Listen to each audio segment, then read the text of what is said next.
The most entertaining part about that is the fact that his face turned bright red. Bright red. Yeah. Bright red. And he knew he'd screwed up. 5, 4, 3, 2, 1.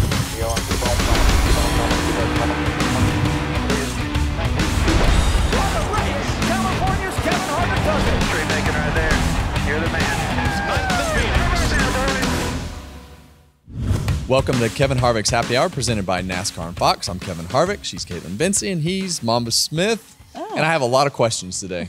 I have a lot of questions. Oh. And I think my very first questions is, who in the hell didn't send me the memo to wear cowboy boots? I have no boots, but how did this happen? What is the thought process here? So he called me and I called you to talk about scheduling. And he said, what are you wearing for the show today? So I kind of described what I was wearing. And I said, I'm wearing these cowgirl boots because we're going to Nashville this weekend. And that was the extent. That was the extent.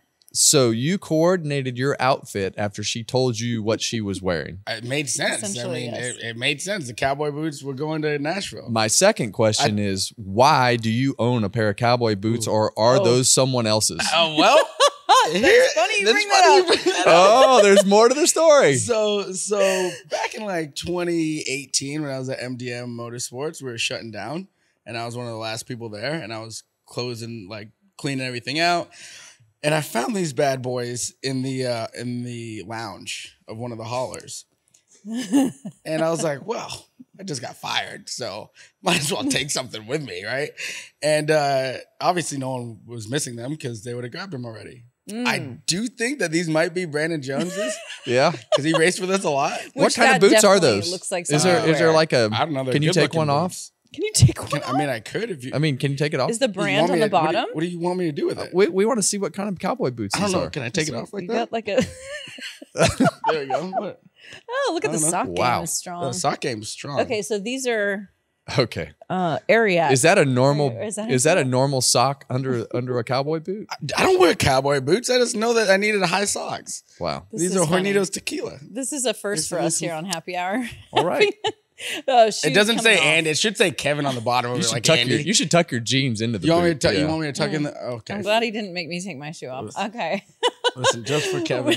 I don't know. I did not expect him to walk in cowboy boots, but I'm glad he coordinated his outfit with you. Next time, maybe he should wear them too. Well, I thought about texting you, but you were already on your way to the studio, and Kevin's got a busy day today. I was like, he don't have them anyway. I do not own a pair of cowboy boots. Oh, You want me? that's What's your surprising. size? I'll bring you back some from Nashville. I don't need any cowboy boots. Okay, I'll bring they're you back some uncomfortable. from Nashville. I've tried them on, and Not a they just fan? don't look right on my foot. I All look right. in the cowboy hat. I look like Woody, and if I add a pair of cowboy boots to it, then I'll really look. Then I'll really be over the top. All right, real quick before we get into this, we have two closes. We have two options for Halloween. We have Ninja Turtles from earlier that we talked about because Kevin had a onesie Ninja that's Turtle. right. That's or we right. could be parts of the cast of Toy Story, and he would have to be Story. Woody. So No. like those are two options. The, Who would you be? the Halloween show gets onesies. We are wearing. Everyone's wearing Everyone one? has their choice Oh, of Halloween boy. onesies. So Halloween onesies. Yeah.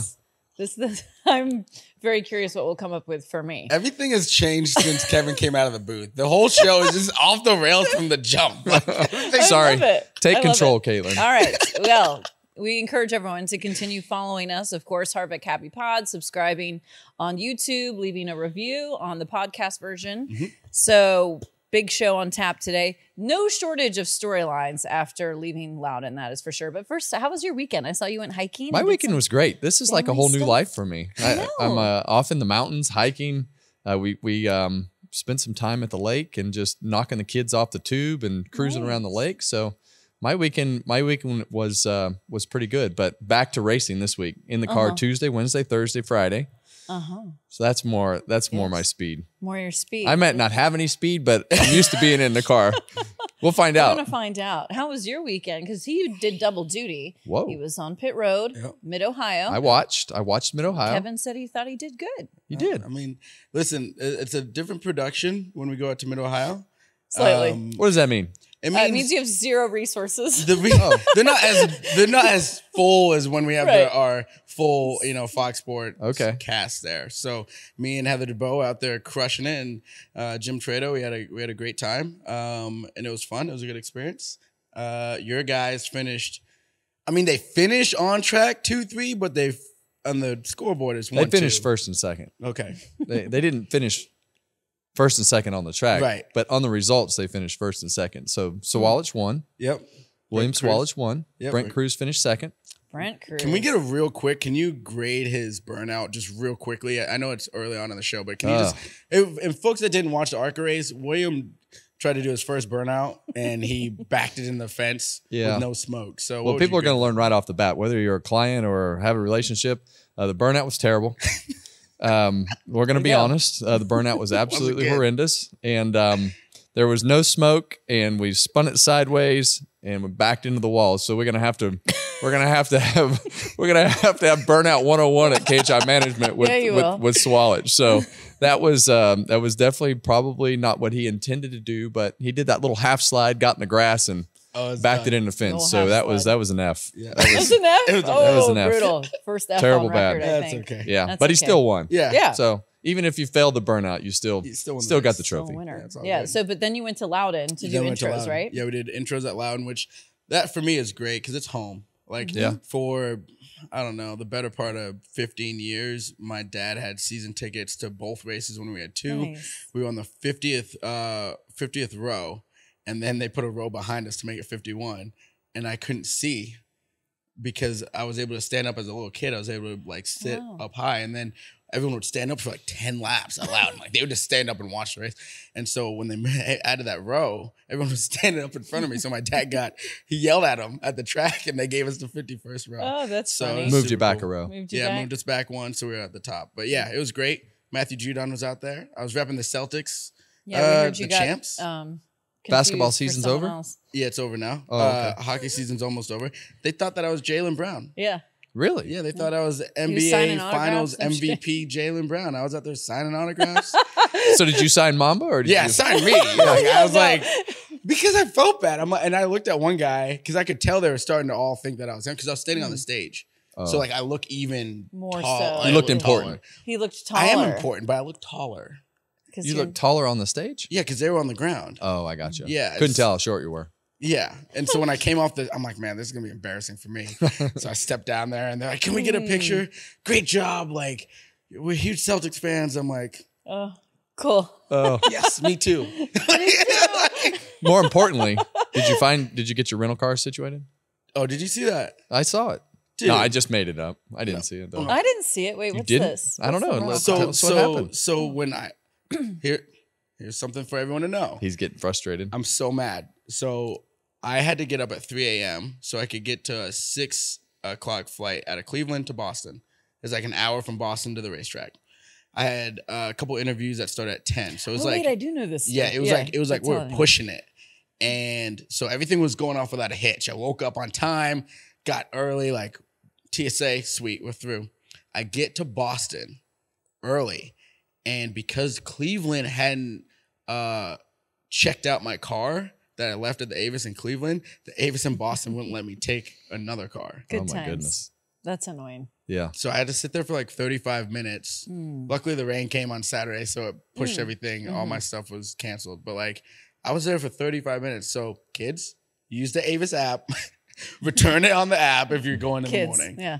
Okay. Well, speaking of rain, you kind of helped me to the next subject I want to talk about. Of course, the race this weekend. And NASCAR decided to wait out the weather, which I was pretty surprised, I guess, a little bit by this.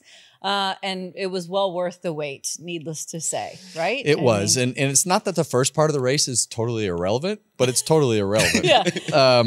You know, I think Tyler Reddick and his group, they played the cards to put themselves in position to be in position to win the race if it was canceled. When it started raining, they were leading the race. But that was definitely not the case and not what happened as this race unfolded. NASCAR decided that they were going to put the rain tires back on the car, dry the racetrack enough to get racing, and it started off right off the bat wild. And they rolled out of the pits, and it wasn't 2 laps later. Kyle Busch is stuffed in the fence under caution. Corey LaJoie has spun out under caution. And I was thinking to myself watching the race, I said, this is going to be a disaster when we drive into turn 1. They drove into turn 1 and they were 5 wide, 4 wide, all the way down on the apron, all the way to the top of the racetrack, in the middle, and did everything just fine. That's how I would have imagined it going. I think a lot of the guys learned don't get on the paint. And I think that they learned that the preferred lane at Loudon in that newer asphalt was a lot slicker than probably what they were anticipating. But Kyle Busch, he backed up, and I think he was trying to get a feel for the grip level, but it can't get any worse for him. No, we'll talk about that for sure, about Kyle Busch. You, I know, spoke with NASCAR already this morning just about the weekend and some of the decision-making that took place. What did you learn? I learned that this is a process, and everyone should know that it's a process. Like, we're learning the tires. I think everything went really well, and me and Kevin were texting during the race about this. Like, if they would have let everyone make their own decisions, it had an opportunity to get out of hand. And you want to ease into these situations because they are new.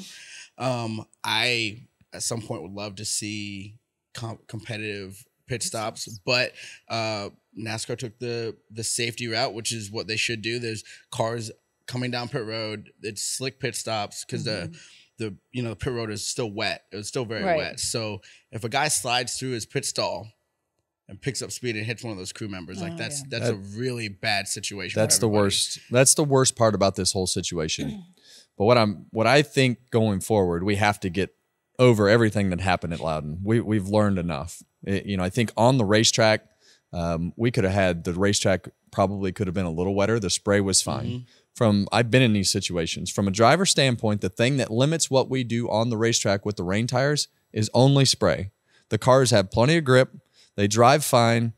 You don't need to worry about the race cars. The windshield wiper is irrelevant on the front of the race car. That's why it's not on there. You put Rain-X on the window, it's gonna roll off the window. The only thing that limits the cars from doing what they need to do on the racetrack is if there's too much spray. So the drivers they all seem fine with it. I think after we ran at North Wilkesboro and learned, I was totally against the rain. Did not want anything to do with the rain. We ran at North Wilkesboro and I was like, oh, this is not too bad. These tires actually have more grip than what the slick tires have. But we have to we've been through these situations. When the rain started, they should have thrown the caution and said, come in, do what you want to do. The pits are open, non-competitive. Maybe we have a situation to where we have the odd pit stalls come in first. We have the even pit stalls come in second. Keep half the cars off of pit road. Let them change the tires. And whatever NASCAR decides is the tire that you're on, from there on, the game's on. It's racing. If you have to come in under green, you have to come in under green, and there's not going to be enough cars. But I don't think they should. If you have to pit under green, or you have to make a competitive pit stop while the green flag is still out, I don't think they should be able to jump off the wall until the car is stopped. I think there needs to be a few things that we have to put in place to protect these guys. I've talked to some of the drivers. I think if you're on rain tires, I think competitive pit stops are probably, I think we still have a lot to learn there as far as what's competitive pit stop and what isn't. But it sounds like a lot of the guys think if they're on rain tires that they're going to be able to stop and make a competitive pit stop.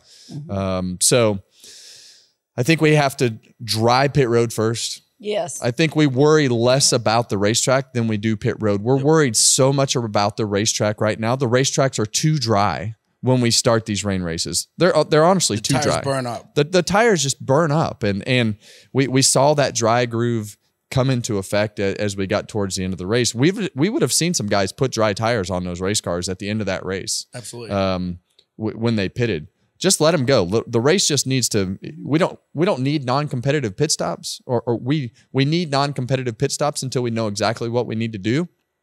But let them come in and pit. If they want to put more rain tires on, pit. Non-competitive, come back out in front of the guys that you pitted with, wherever you're running, whatever the case is, right there. So I think the race was it was very intriguing, but it kind of got botched up there at the end with the flow of the race, and I think everybody's being conservative. I agree, but we have to progress here and move forward. I know that the thing that they have said going forward is we have the rain tires to help get the track dry. Yeah. I think that the rain tires are just part of it now. Right. I think from the mile and probably St. Louis down, that mile and a quarter racetrack, I think maybe Nashville is in that area. I think once you got to come up with something to say, okay, from here's your break, going forward, it's on you. And that's just the way that it needs to be, because it's going to be way too intriguing to not do it that way. There is way too much low-hanging fruit right here with the rain tires and strategy and everything that we have to make this so interesting that everybody wants to watch. So this was obviously a very unique situation. Christopher Bell was able to make the most of it. Were you not really surprised to see some of those dirt guys right up in the mix? Because they're used to looking for grip and moving around. And obviously, C. Bell, he was the guy who got it figured out. Yeah, Christopher, I was able to talk to Christopher, Yes. and I asked him that. I said, "What makes this interesting for you? What's the thought process that you go through to find the grip?" And he's like, "Well, I did it under caution. So I came out of the pits, and that's you saw what happened to Kyle Busch and Corey LaJoie. I came out of the pits, and I gassed my car up on the bottom on the apron. I gassed it up in the regular groove. It was super slick. I went above the asphalt, and it felt like it had more grip. And when they dropped the green flag, he was 4 wide on the top in the older asphalt above that preferred lane at Loudon. So it's as a driver, it's very interesting to go out and try to find that grip. But in the rain, the grip level is always changing. So you have to find the driest groove because that makes the most speed. Well, on the ovals, you also, and even on the road courses to an extent, you have to take care of those tires to a certain point, and then you got to put the slicks on. And we saw it at Richmond when they put the slicks on. Most of the racetrack still looked wet, but those guys were fine in the two grooves. So we have to be more aggressive going forward. We are where we are, and we've learned a lot. The other piece that has to happen, the rain tires have to have they need a little bit of development. They need some stagger in the back of those tires. That was the first thing that we told NASCAR and Goodyear after North Wilkesboro, and we still have no stagger in the tires. So I'm not sure why we haven't developed the tires a little bit further to have some stagger for the ovals. And they also need to make sure they bring enough. They're going to have to bring more trailers to the racetrack to have rain tires in there to be competitive. We can't go to these places and not practice in the rain. Because I think those are the times that we're going to learn. We got to take as many rain tires to the racetrack as we do slick tires. Yeah, you're going to have to bring more trailers. Well, guess what? You wanted to have rain tires. Guess what? You're going to have to bring more inventory for practice, racing, and all the things that go with it. Yeah, I mean, and just touching on Richmond, part of that conversation I was having was we could see the next evolution of this at Richmond, which is like NASCAR getting out of the tire business after the start of the race and letting you decide, when you want to put your slicks on. So that could be coming up not too far away. But I think one of the interesting things watching when they fired off, first off, I was texting Kevin. I'm like, man, Kaitlyn could win this race now because Kaitlyn runs legend cars and they run in the rain so often. Yeah. And he's like, I don't know about that. And when they fired off, I was shocked. Yeah. These guys were all over the racetrack. And when Blaney went into turn 1, I'm like, bro, where you going? And he almost went to the grass. I'm like, oh my God, like what? I need to ask him what that mindset was, because it's one thing to go around the top, right? Because you kind of run loud and the groove is kind of up there a little bit. But to go straight for the apron of the racetrack, like how do you decide that's what I'm going to do and have the balls to Well, I think that the reason that they decided to do that is because the rocks it's the old asphalt. Yeah. So there's no that middle lane of asphalt gets that rubber on there, and it's smoother asphalt as well. So both of those things make it slicker than with the old big aggregate in the apron and that fourth lane. So that was definitely the reason that they went to those two lanes. I think as the race ran, that middle lane got the rubber cleaned up and it got a little bit better. But we also saw a bunch of guys bust their butt getting that right rear tire on the paint as they would cross that paint going onto the apron. Noah Gragson wrecked, Bubba and I don't remember who the other car was. And then MTJ did have an incident. Yeah. So we did see a lot of guys get in trouble getting that right rear tire hung on that paint. It was regardless, like if there was any place that you would want that to happen, like that's it for a couple of reasons. One, the way that track is, it's kind of a controlled chaos because your car never turns really all that good there anyway. Like you have to slow down a lot for the corners, a lot of off throttle time. Second, the fans. If there's any place that the fans are going to stay through the elements, it's in New England, because we got to go to school with like 14 inches of snow overnight. Like, so you're used to the yeah, weather like they aren't conditions there. leaving. They get one race a year. If Yeah, they say they're that staying. they could still go racing, Yeah. they were not leaving. They stayed That's for a right. really There long was time. there was more people that left than I thought there would be. I mean, Yeah. it still had a fair amount of people there, but I think as we retrain our fans, I think a lot of people, there would be more of an argument of staying than there will leaving because of the intrigue that comes with all these scenarios that could pop up with all the rain situations. Well, there was like some severe weather, it seemed like, too, potentially in the area. Tornadoes, things like that. Maybe that's why more people It came ducked in out. really quickly. It came very fast. Yeah. Yes. While that was going on, I was driving to Boston, and Boston, it was blue skies. So I'm like, this is very strange that it was blue skies headed this way, but about to get dumped on up there. So. You referenced Kyle Busch at the top of the show, though. But where do you think his head is at right now in these frustrations? Because it's just, at this point, it's week after week. Yeah. Misfortunes for this I don't team. even like talking about it anymore, but we have to. And it's one of those scenarios where it just keeps getting worse. I mean, they ran at what I consider one of his better racetracks. They ran in the 30s in the dry, and then crashed under caution. You know, he wound up I think crashing twice before the rain came, if I'm not mistaken. Yeah. And so I think that at some point it's easier to be in Christopher Bell's scenario because of the fact that they had speed. He went through 6 or 8 weeks there where they were just having miserable finishes, but they all knew they had speed in the car. The problem with Kyle Busch's scenario at this particular point, they don't have any speed in their car for the most part. They've had a couple places where they've been okay, but they don't have that speed like the 20 has to be able to keep the morale where it needs to be to recover from all these instances where they're having all these things go wrong. And right now, if it's going to go wrong, it's going to go wrong with Kyle Busch because it is a disastrous mess, unfortunately, for everybody on that 18. I backstage this week, I was talking to him, and he was giving me shit about being a Fairweather Celtics fan and whatever, and I asked him, I said, hey man, didn't you race at Millbridge the other week? And he got excited because at Millbridge he won and then Brexton won. Yeah. And like to Kevin's point, like I don't want to talk to you about what's going on week in and week out because I know it's not good. Like if we're gonna talk about something, let's talk about something that's like fun. And I hate it for him. Yeah, I hate it for him too. And it's just unfortunately in the scenario that you're in and on the Cup Series side, you're under the microscope, unfortunately, and you can't hide from it. And I know that Millbridge and all those places are fun, and I've been in these scenarios before where it just doesn't seem like you can get your head above water to be able to figure out what to do, and then it starts affecting the morale of the team and creates conversations that you don't want to have. So it's going to be really interesting to see if they can dig out of this hole because they're getting further and further behind on the playoff side of things. You know, we saw Bubba have trouble. He's now out of the top 16. Yep. Joey Logano had trouble, but he had great stage points and is now back 16th in the points. And then you're seeing guys like Chase Briscoe that are within 40 something points of the playoff bubble. And you know, the 14 and the 41, they were terrible before the rain came, but they were able to regroup and put the rain tires on and put themselves in position to have a 2nd place finish and 11th place finish. Josh Berry finished 3rd. He ran up there in the wet and the dry.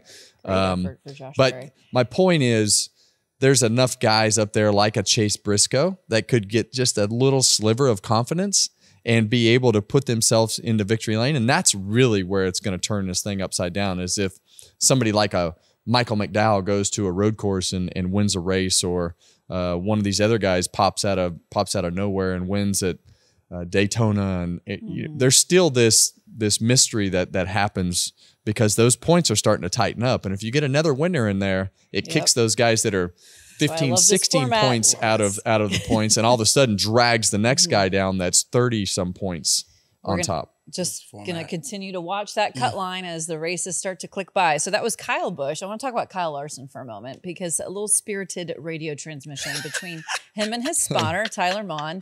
Tyler was a bit critical, I guess, of Kyle Larson, the way he was racing with Denny Hamlin, saying he races you like that because you always let him.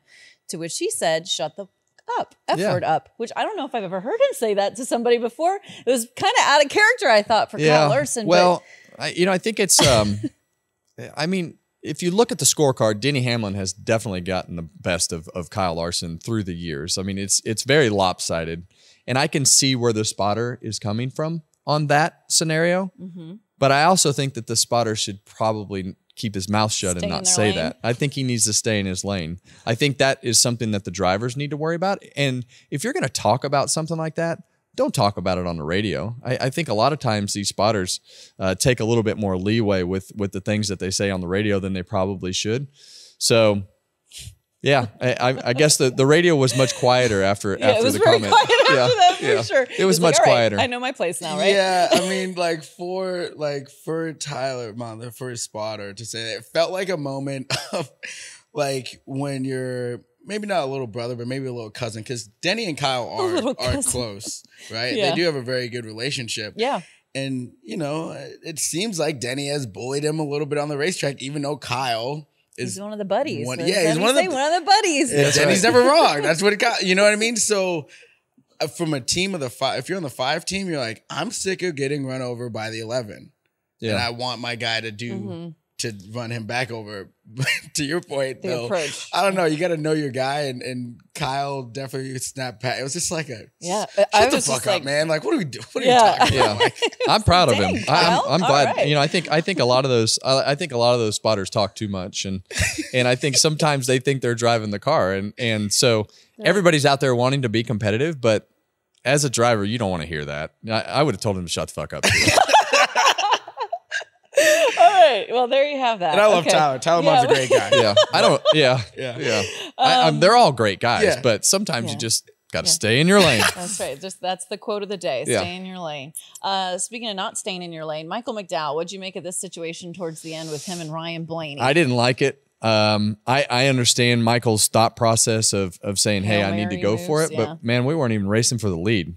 We were racing for second, and he just wiped Ryan Blaney out. And I thought it was, I think you could probably argue the point that you want to argue as far as taking a chance. I got to try to win a race, but wiping the second place car out for no reason to me is not right. And I didn't like the move at all. He called it a low percentage move, is what he called it. Is what Ryan called it? No, McDowell. Oh, McDowell. Yeah. Well, at least he analyzed it. He said a do or die moment. It was, but like you would have thought that he would have tried to go to the bottom and get to the 20 instead of going in, because where he entered turn 1, there had been no grip there already. So like it's not like you could have doored the 12 and then you both make it through. Like where he doored him, he was already sideways when he got there. So Ryan was just along for the ride, and it sucks for those guys because if you look at it, he had a chance to win. Yeah, and so that would have been he in the dry and in the wet, he had a chance to win. Like their car was good on both ends, and I think they were the ones applying the most pressure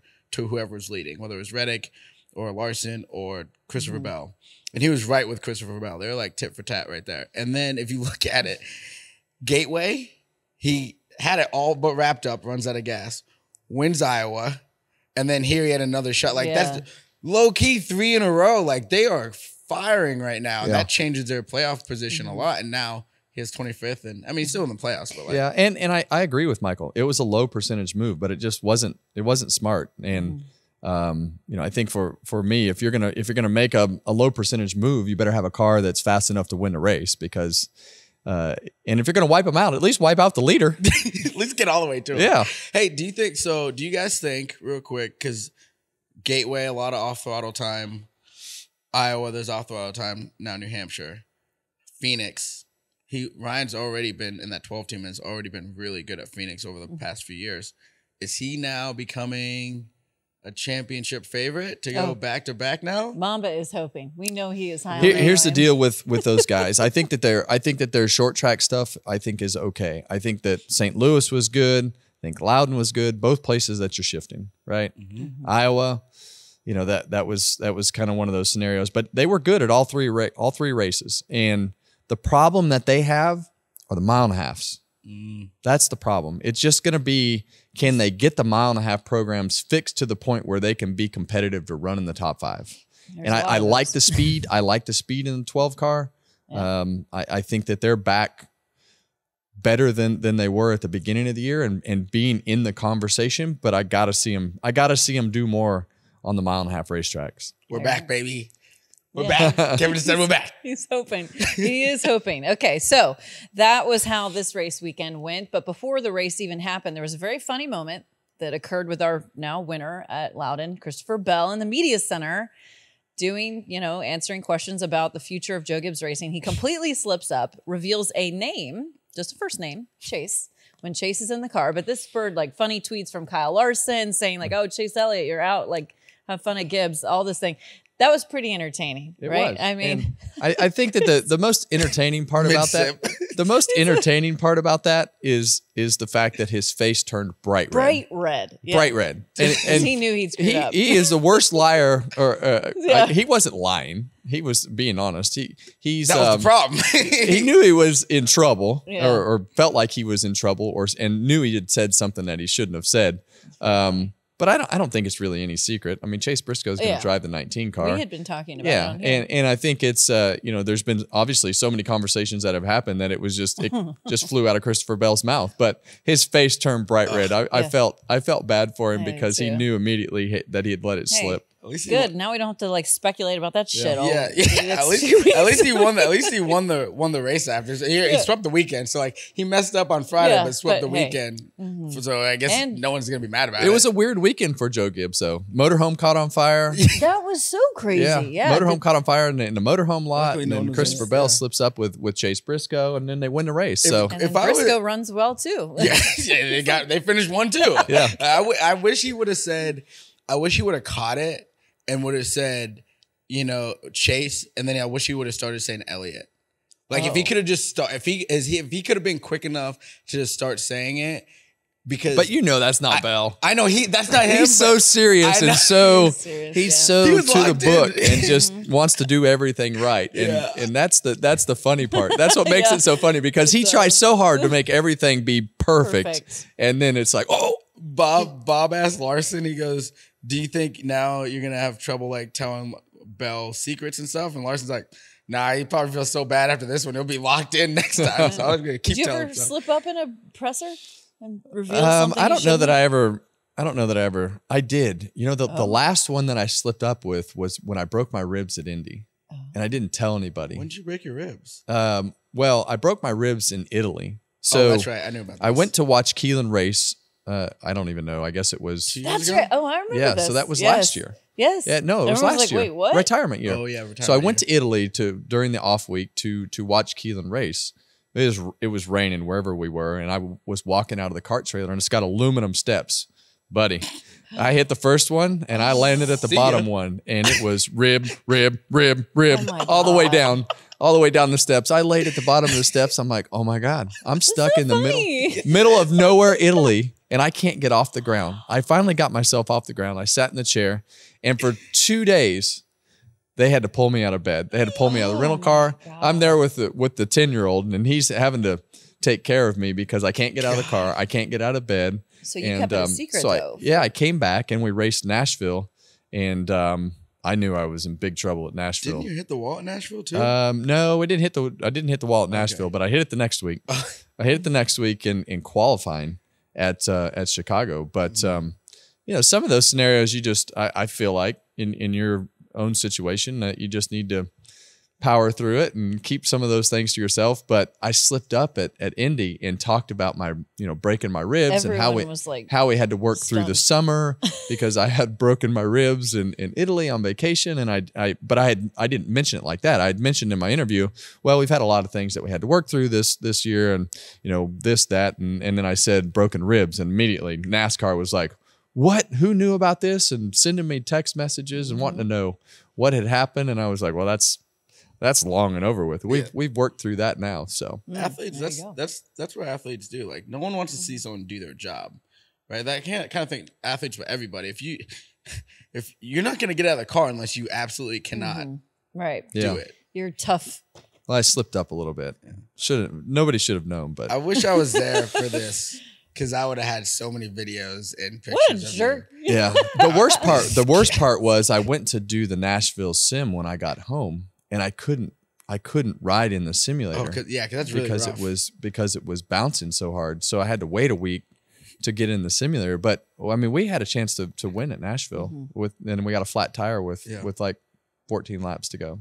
So that was obviously your time at Stewart-Haas Racing, which kind of brings me to the next point, a news item that came out since we had our last show. Haas factory team to operate 1 Cup charter and 2 Xfinity teams next season. What do you think about all this? I think I should just put my notes on the table because I have no idea what is happening here. Now I'm confused, right? Yeah. Like, is there a spat? Is there something that happened with Gene and Tony? Was Tony just fed up with not being able to do the things that he needed to do from the competition side? Because think back to this. They tried to hire Kyle Larson. Yep. Tried to hire Kyle Busch. Yep. Both of those things got vetoed. One from Ford, and I don't know, the ins and outs of the whole Kyle Busch thing, but I don't know. It is very odd to me. I thought Front Row was going to move into the Haas shop, and now Haas is going to keep a charter and 2 Xfinity teams. So it's just really weird to me that it has worked out this way. That Gene and Joe Custer are gonna run factory. What's it called? Factory Haas Racing. Haas factory team. But I think when you look back at this whole thing, this is how Haas started, right? It was Gene Haas and Joe Custer, and they started up Haas, and they didn't run very well. So they brought in Tony Stewart to bring in the notoriety and the people and things that they needed to do to win a championship. Well, they brought in Tony Stewart. They won a championship. Tony brought all the people. Brought in myself and Rodney Childers, won a championship, brought in all the people. And now, it seems to me that, hey, we still want to race. And Tony was like, screw it, I'm out of here. I'm not going to race this way with whatever is happening, and moved on in life. And now they're right back to where they started. So, I think it'll be very difficult for them to run this team competitively. I'm excited. You are? Yeah, I'm excited because it's full circle moment, right? Like, they had the long run that we were both a part of in different ways. And now, instead of going away, they're going to stay. And that one, I'm excited because that saves a lot of jobs. A lot of people that don't need to just be out trying to find it. There'll be a large group of people that will be able to be retained by. But do you think they'll be able to retain the good people? Because I don't. I don't think without a marquee name like a Tony Stewart or Danica Patrick or Ryan Newman or myself or whoever that is, I just don't see any route to retaining any of the good people. I think it depends on who's leading the ship. I know obviously Joe's going to be, leading but this the ship, is exactly how Haas Racing when it started. This is the same way that it functioned when it started. Why would they be able to keep the good people now? Do you think?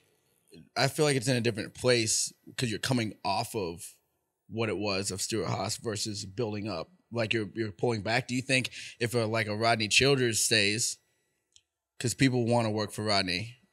And I feel like that you need something like that. If it's not a driver that's bringing that, you need a crew chief that's bringing that. That's how I feel like. Yeah, but I don't see that there's any way that a Rodney Childers or somebody stays. I think there's too many unknowns. We've gone through a whole process where they told everybody they were leaving the sport. And now we're like, just kidding. Here we come. We're back. We're gonna run a full-time Cup team, and we're gonna rename the team. So either there was a disagreement with everything that was happening, or Tony just wanted out. But I have a hard time believing that they're going to be able to keep the key people around in order to be as competitive as they need to be to run up front. So let me ask you this. I'll ask both of you guys this.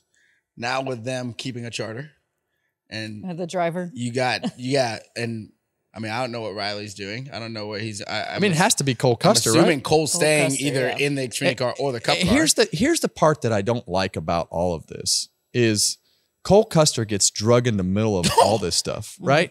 So it's his dad running the team, and Cole does a hell of a job. Cole does a great job. He's won at all 3 levels. Yes. All of the levels. And, I just feel like that if Cole could ever break out of this whole thing with the Haas and Joe and all the family ties, like I believe he could make a career out of this. But, I think that there's just so many things, so much baggage that goes with the situation right now. But let's just say this. If it's going to be a 1-car team, it better be Cole Custer driving it. Mm-hmm. Okay. I think that if it's not Cole Custer driving whatever that sponsor, I would assume it's going to be a Haas Automation car based upon the release. It better be Cole Custer driving it. He's the most experienced driver that you can go get. He's within all the things that are entangled into the Haas and Joe Custer's situation. And Cole has been able to deal with it and succeed and do the things that he needs to. Cole Custer is a great race car driver. And I think that if he isn't the one driving it, it would frustrate me. Okay. We'll have to continue How about following the story. Who do I think? Who should drive it? Who should drive it? I think Cole should drive it. I think it will come down to how much He was digging on Riley. Yeah, we were talking about it. That? How much money does Gene want to spend on that Cup car? Right? If it's going to be good, he better spend it all. So do you want to bring in someone that has money, or do you know what I mean? Like, how do you want to split that up? You know, so like it can't be about money. When I went to Stewart Haas Racing, it was never about money. It was always, what do you need to win? Listen, and that was the thing that Tony and his group brought. What do you need to win? And Gene Haas backed it up. And he was like, okay, whatever you need to win. If they're going to be competitive, it can't be run off of dollars and cents. It's going to have to be run off of, I'm here to fix this, and I'm going to spend some of my money. Let's go. So that's how you make it competitive. 3 sold charters. And you're backing out. There's plenty of money to make that thing go. You better back the Brinks truck up so you can keep the people. Let's run it. Because it doesn't run well without good people. Do you think so? So do you think Cole, out of all the drivers that could be available, do you think that he is the one that they should like straight up, or do you think it's Cole because he's dealt with all this stuff and has earned it? Both. Okay. I think that he's earned it, and I think he can deal with it, and I think they better support him with a boatload of money. Because you're going to have to overpay the people to create the foundation that you need to reestablish it. Your foundations. Got to have the people. And the only way you get the people is to pay them. Pay the people. Pay the people. Show me the money. Pay the people. Pay your people. And he's got it. Gene Haas has got the money. Yeah. So if you're serious about it, spend the money. There you go. All right. We'll continue to follow the Haas factory team story as the season progresses. It's your turn, though. Yeah. Your segment. You're up, man. Oh, boy. What you got? A lot of sips today? You do have quite a few on here. We have a couple. There's been a lot going on socials, so it was hard to pick. But everything's hard for you. Yeah. Welcome to Mamba Sips, by the way. Kevin just sit there and look cute. Over last week, right after the show, actually, the summer shootout's been going on. For what? This is week like 3 now, Kevin, for the summer shootout? Yeah, it's like it'll be race 4, but okay. Yeah, we had a doubleheader to start with. Over at Charlotte, Bandoleros, Legend Cars. This kid named Killer Cam Truitt he won a race in the Bandos, was so excited, and he had a great interview with Lenny Paticki, and I think everybody, truck drivers, Xfinity Cup, could really take from this. This is so big for me. This is actually my first win, but I have one thing to say. It's over, baby. It's over. First place in the book, and that's the bottom line because Killer Cam said so. Somebody give me a heck yeah. Because he just laid it out, and he mixed Killer Cam with Stone Cold Steve Austin. And he's like, because Killer Cam said so at the end. It was so great. It was awesome. So Killer Cam, he's around all the time. So I know him pretty well. And he is the hardest working, greatest kid. He sells all of his own sponsors, calls them all, does everything himself. His dad is awesome because he makes him do all these things. And he is all in. Killer Cam is all in, and that was an epic speech. It was amazing. I know. It was one of the great best kid though. I love that. Yeah. So Killer Cam, bright future. It sounds like ahead. Keep doing your thing, kid. Yeah. Also, I don't know when exactly this happened, but T-Pain. You know who T-Pain Kevin is? didn't know who that was. Is he in pain? No, he's not in pain. He's a rapper, Kevin. Oh, I got That's his rap name. Yeah. I didn't know. So T-Pain, he's actually an amazing singer, but he's a great artist all around, producer, all the things. He's been around the racetrack a little bit, and now he's getting into drifting. And his first drift event didn't go that well, but he recently won a drift event. I actually think he got excited when he saw it was at Kern. Is that Kern at your Kern track? Raceway, yeah. So T-Pain is out here drifting and won. Who knew? And he was so excited. I thought that was cool. And T-Pain, if you want to keep messing around with motorsports, come on over. We got some things to show you. Yeah, and we also have our in-house singer, Oh, jeez. Oh, maybe we could bust. Maybe one Yeah. day. Maybe I'll one sing day. for y'all. We're gonna get you to sing the national anthem at some point, somewhere. Maybe so. What's your song? What's my go-to? what's your go-to song? Like if you're gonna audition for, If I was gonna audition, yeah, what would you sing? Good question. Probably something by like Adele or Lady Gaga. Oh, wow. It's like she's got a powerful voice. Yeah. That's big time. That's All what I right. would You do, sing? probably. Do I sing? Yeah. Not well. I sing Yeah. Happy Birthday really well. Okay. What Maybe the my birthday karaoke song is Roses by Outkast. Roses. Really? Roses by Outkast. Oh, okay. I sang karaoke one time. What'd you sing? Madonna. Don't you have a good voice? No. I thought you did. No. God no. You thought he had don't a good even- voice? He sang one day in here for like a second. What song by Madonna is this? Material Girl. Can you give us a line? No. He was close to doing it. Yeah. It was the most Devo version of Material Girl that you've ever heard. Okay. Sounds like we need to go to a karaoke We bar. can figure out. Saeed's. We could. Yeah. Yeah. That's too Let's close take to Kevin home. Jeff- You're gonna have to go way further away from home. Jeff's Bucket Might be Shop. somebody there we know. Just Bucket Shop in Montford. Nope. We can do that. Too close. Okay, fine. We'll figure it out. We'll Different figure it state. out. Also, John Force, legend in NHRA. Don't even need to. Everyone knows who that is, and if you don't, you can just Google him because he's that guy. Scary wreck this weekend. This is why I think those drivers that run NHRA Nitro Series, just drag racing in general, are top when it comes to just the brass balls to do what they're doing. Like, it's out of control.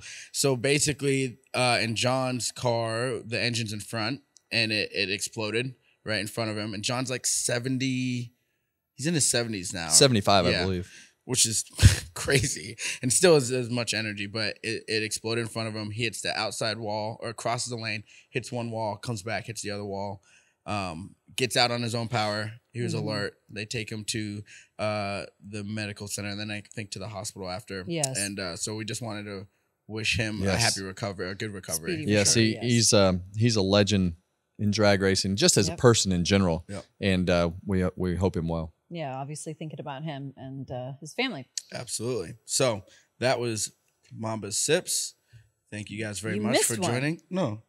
He's Well, yeah, but I didn't miss it. We're just Oh, rolling We're into moving into the it. burnout. Oh, okay. Yeah. Okay. So, because that's its own kind of little Its special. own little, Yeah. a little spot. So, this one was kind of weird because because he's on the. It was pretty good, I thought. Yeah, he's on the treaded tires, but like I felt like they blew out immediately when he started yes. spinning them, and I'm like, I don't. Little shit. Yeah, but it was great smoke up until that point. Yeah. And I have a feeling that the rain tires were probably about out of tread anyway. Yeah. And when he started lighting those back tires up, I mean, it was instant, big time smoke. Okay. Because obviously the racetrack was dry, the tires were hot, but they had some massive grip, but for a very short amount of time. So we're giving it a what? Yeah. What do you say? You know, I think it's a middle tier burnout just because of the longevity Middle of it was. tier. Yeah, it was needed more time. short. Yeah, I think it was good smoke, but didn't last very long. So we'll say like a C. I B, just give like it a C. A C. C is Yeah. average. Okay. Yeah, I mean, Swalich was an F. This was a C. That was a So, zero. Okay. yeah, I think in Bell's defense, I mean, it's tough to be able to do a burnout on rain So tires. we're gonna number that out. We'll number it like a 7.2. Yeah, I mean, we give letter grades, we give number grades, we just give grades upon comments. We don't really have a system, so we just do Yeah, whatever. we just kind of. Well, here's the problem. If it's just letters, once it's A and A, like we got to. Well, here's the problem. Most of the young kids don't even have a letter system for their grades anymore. Oh, really? Yeah, it's like a 1, 2, 3, 4, 5. What? Yeah, don't even get me started. You gonna do a big burnout at Five Flags? No No. burnouts. I own the car. I don't want to pay for the axles engine. You excited and for the this? drive though? line. I I know am. You kind of mentioned it. I'm bit. a little bit nervous, to be honest with you. Really? Yeah, I think going back to be competitive and do it in something that it's not like we're going to a slouch race either. Yeah. I think I picked the wrong race to go to, but Slouch I'm going to have fun. Even if I run last, we're still going to have fun because I'm stepping outside of the box, which is something I heard Chase Elliott talk about many years ago when he went to the Chili Bowl, to just step Yeah. outside of that box, outside of your comfort zone a little bit, and remember that you're a retired race car driver going to have fun. Both So- our guys are racing this weekend. Your buddy Clint. Oh, I can't wait. I hope, He's racing I the hope truck for in him. I hope Nashville. there's some sort of crazy story. He's going to be on the show next week, so we're going to Yes. get the full recap of Love it. what we did this weekend. Okay. can't What is wait. your what's your expectations for Clint? Because he hasn't really raced. I think he's anything going to do good. I think you guys underestimate, especially don't. there. I'm just I think a saying. lot I of don't. people. I think a lot of people will underestimate Clint. So hopefully he does well. I will Look at remind Kevin's. people that when Greg Biffle came back to the Truck Series. Oh, yeah. After That was awesome. nothing, he just came in and spanked him. He So, did. He did. Real quick before we, because I know we're getting to the end though, rain hit this weekend, and I didn't bring this up. That goes in my plus column because it affected the race. We're getting closer geez. to the over/under For Kevin's dinner. for the dinner that you're gonna have to owe me at the end of the season. So basically, I should just commit to buying dinner. Do you want to go to dinner? Is that what you're Are asking? you me? asking me out to dinner? I mean, I'll take you to dinner after the last show. What about me? You can go too. We'll take everybody. Yeah. Everyone's coming. All right, guys. Time now for the last call. And as I mentioned, we're going to Nashville this weekend. I'm going to go first. I'm going with Josh Berry, riding the Ooh. momentum from this week. I don't know. I'm going with last year's winner, Ross Chastain. Okay. I think it's hometown. That's true, lot of yeah. people. Mm-hmm. It's kind of a different racetrack. I don't think they've run as good as they need to run. Yeah. But he's just been knocking out decent finishes, and I think that this racetrack is unique enough to get somebody like Ross in contention to win. Okay. There you go. I'm gonna go with Alex Bowman and Blake Harrison, the 48 Ally There you go. Ally Little team. ally love there. It's their Their race Yeah, weekend. it's their Allies race weekend. Up until this weekend, and even this weekend, he was running in the top 10. I think he was tied for the most top 10s of the season. With like 7 or 8. So, and he was running in the top 10 when they had their issues. So I think it's time for them to get a win. It is And definitely this- time. The Ally 400 with the 48. Only So thing yeah. that worries me about that 48, we saw the Gibbs cars go through this with their engines. So hopefully it's an isolated situation, but we'll see. Yeah, it's hard to tell until you see the next week, right? Yeah. And sometimes those valve spring issues kind of creep into all the teams because sometimes they use some of the similar valve springs. So Do you think that the shifting has something to do with that? oh well, Yeah, I it kinda mean has to. there's a lot that goes into it as to where they ran it, scenario of the motor, Yeah. lots of different things. So I'm just mentioning it just to keep an eye on it. Just to keep an eye on it. And you referenced Joe Gibbs Racing. Obviously, we're the ones that had the engine issues. That's right. And your guest this week is a JGR guy, Mr. Chris Gapehart, coming on the show. That's exciting. It is like exciting. him. And I love to, after we had Cliff Daniels, it was very intriguing to hear him talk. And I think Chris will be very much the same way. Very intelligent, very well spoken, and knows and has been around racing for a long time. So I can't wait to hear his stories. Leaders of I look forward to men. that. You know, Cliff Daniels and now Chris Gabehart. Love that. I Yes. do too. All right. It's been a great show. Everyone keep subscribing on YouTube, wherever you get your podcasts. Leave a 5-star review, and we will see you after Nashville.